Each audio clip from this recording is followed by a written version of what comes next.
Hello बच्चाबादी, कैसे हो आप सब लोग। Good morning to all of you. I hope आप सबके सब बहुत अच्छे होंगे, बहुत ठीक होंगे।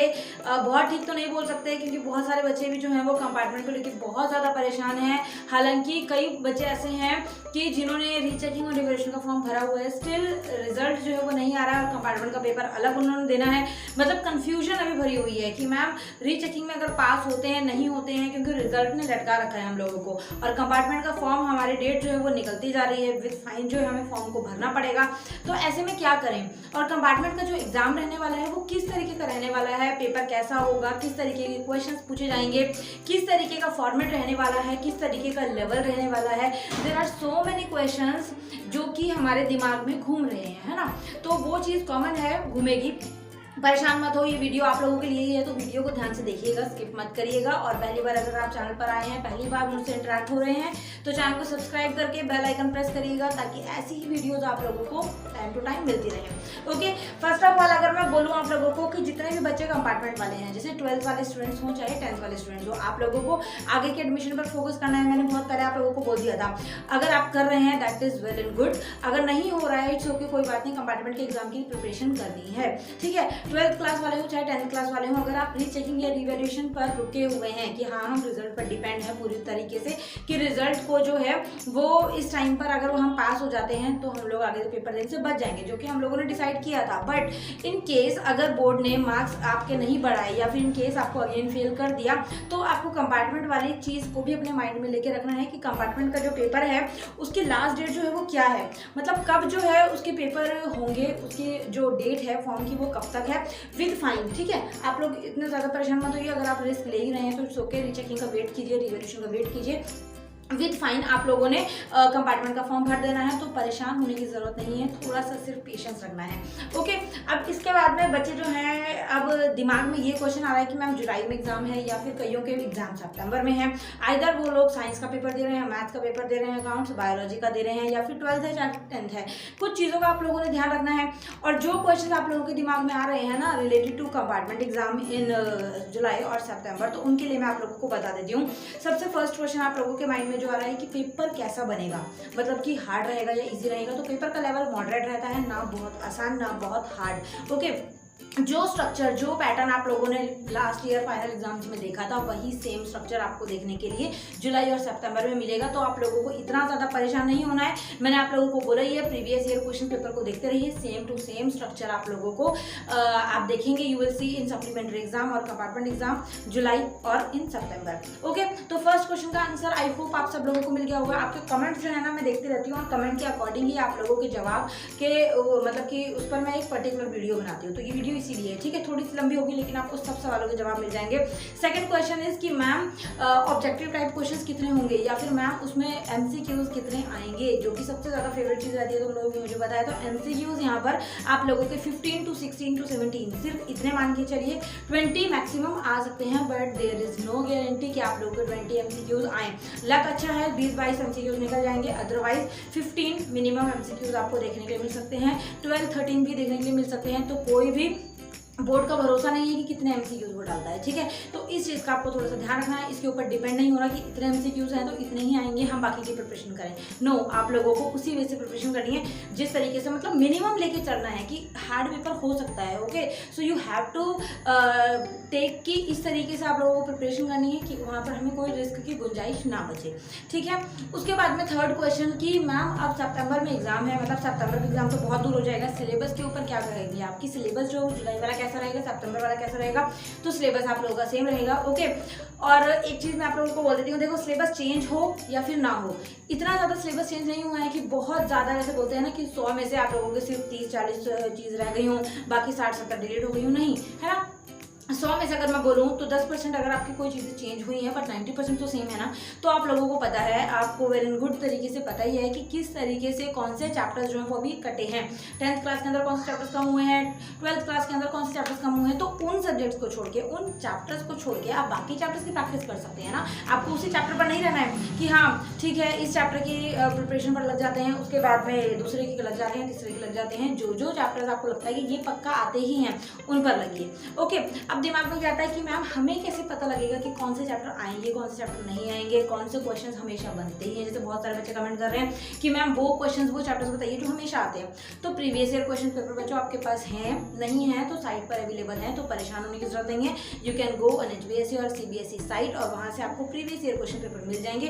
क्वेश्चन बैंक आप ले सकते हैं, आपके आसपास कोई भी बुक डिपो को वहाँ से ले सकते हैं, उसके अंदर से आप प्रिपरेशन कीजिए। लास्ट 4 to 5 ईयर्स के क्वेश्चन पेपर्स आप सॉल्व कर लीजिए, आपकी प्रिपरेशन फुल हो जाएगी।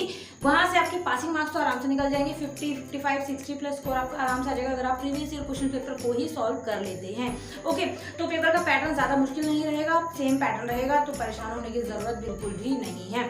ओके, अब उसके बाद में दूसरी चीज़ जो बच्चे अक्सर गलतियाँ करते हैं, मतलब मैक्सिमम टाइम ना बच्चे क्या गलतियाँ करते हैं जिस वजह से उनकी कंपार्टमेंट आती है, आप लोग भी करते हो। ओके, बच्चों में तो आप लोग ही आ रहे हो। तो सबसे पहली चीज़ और सबसे मेन चीज़ जो आप मिस्टेक करते हो दैट इज़ कि आप लोग रटते हो, चीज़ों को रट्टा मारते हो।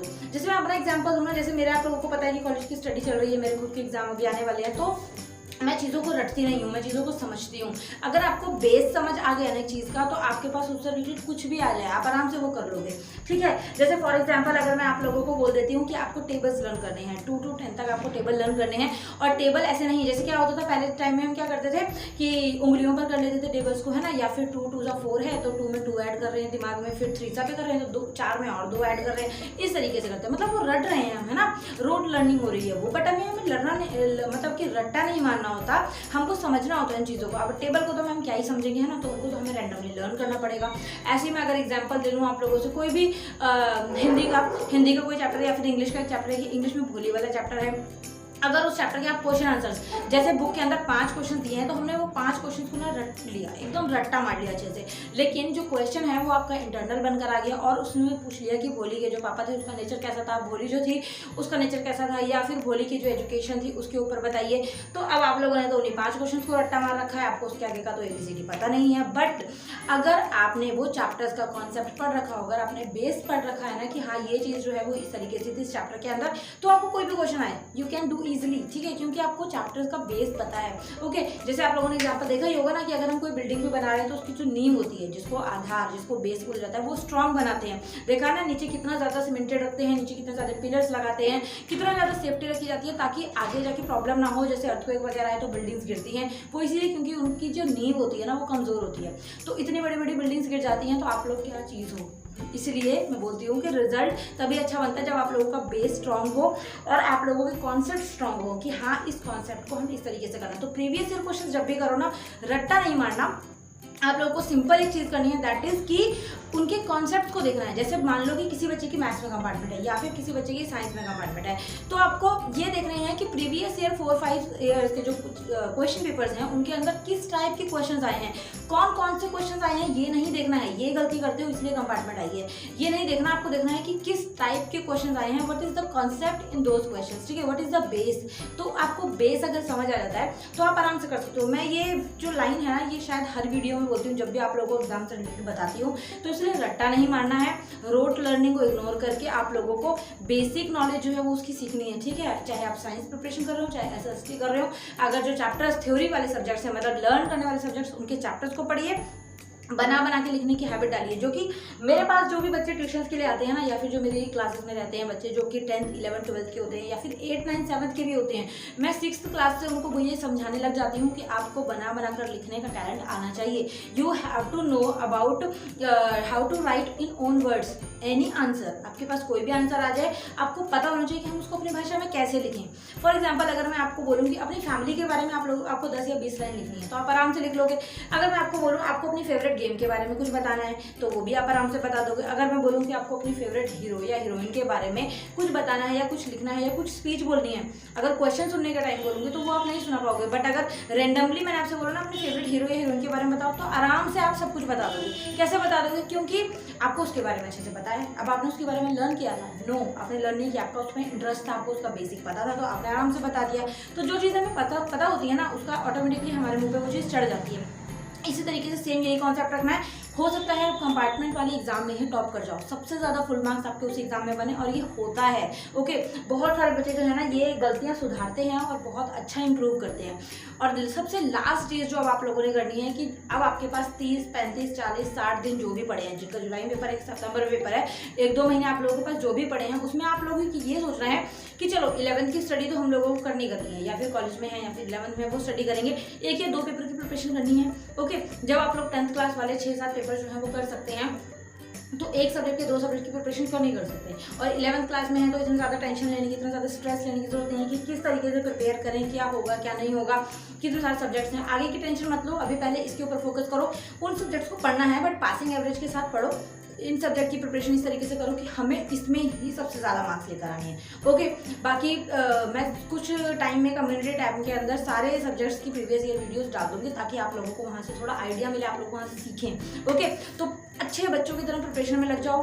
पहले जो पिछले साल में आपने जो गलतियाँ करी उन गलतियों को नहीं करना, और अच्छे से पता ही है तुम लोगों ने क्या क्या गलतियाँ करी हैं, मुझे रिपीट करने की जरूरत नहीं है। ओके, सबको अपना लेवल पता होता है। स्कूल में टीचर्स बोलते हैं ना कि हमें पता है तुम कितने पानी में हो, तो वैसे ही तुम लोगों को भी पता है कि तुम कितने पानी में हो, बट बताते नहीं है ना। तो आई होप कि सब कुछ समझ आया होगा। कोई अगर आपको डाउट होता है, कुछ आपको गाइडेंस की जरूरत होती है, if you want any support from my side, so you can do message. आप मुझे मैसेज कर सकते हैं बिलो, ओके, नीचे कमेंट बॉक्स है वहाँ पर, या फिर आप टेलीग्राम, इंस्टाग्राम पर आ सकते हैं। डिस्क्रिप्शन में आपको सारे के सारे लिंक्स मिल जाएंगे, वहाँ से जाके आप मुझे कॉन्टैक्ट कर सकते हैं। मैसेज करना है, ठीक है, कॉल नहीं होगी। तो फर्स्ट टाइम चैनल पर आए तो चैनल को सब्सक्राइब करना। अच्छे बच्चों की तरह अगर इन्फॉर्मेशन अच्छी लगी हो तो अपने फ्रेंड्स में भेजना, और थोड़ा मोटिवेट रखा करो यार खुद को, ठीक है। आप लोग अगर नेगेटिव हो जाओगे, अगर टेंशन लेते रहोगे कि यार बहुत टेंशन है लाइफ में, बहुत रिस्पॉन्सिबिलिटीज हैं सर के ऊपर, कंपार्टमेंट भी आ गई है ऊपर से, तो कहीं ना कहीं गलती आपकी भी है ना, कुछ ना कुछ मिस्टेक्स आपने भी की होंगी। तो ऐसा नहीं है, हाँ कुछ बच्चे ये सोचेंगे कि हमारी कोई गलती नहीं थी, हमने तो पूरा पूरा पढ़ा, बट बोर्ड की गलती है, बोर्ड ने हमें बहुत गंदे मार्क्स दिए। तो ठीक है, वहाँ पर हम लोग सोच सकते हैं ये चीज़, बट कहीं ना कहीं हम भी कुछ ना कुछ गलतियाँ करते हैं, तो उन गलतियों को आपको इम्प्रूव करना है।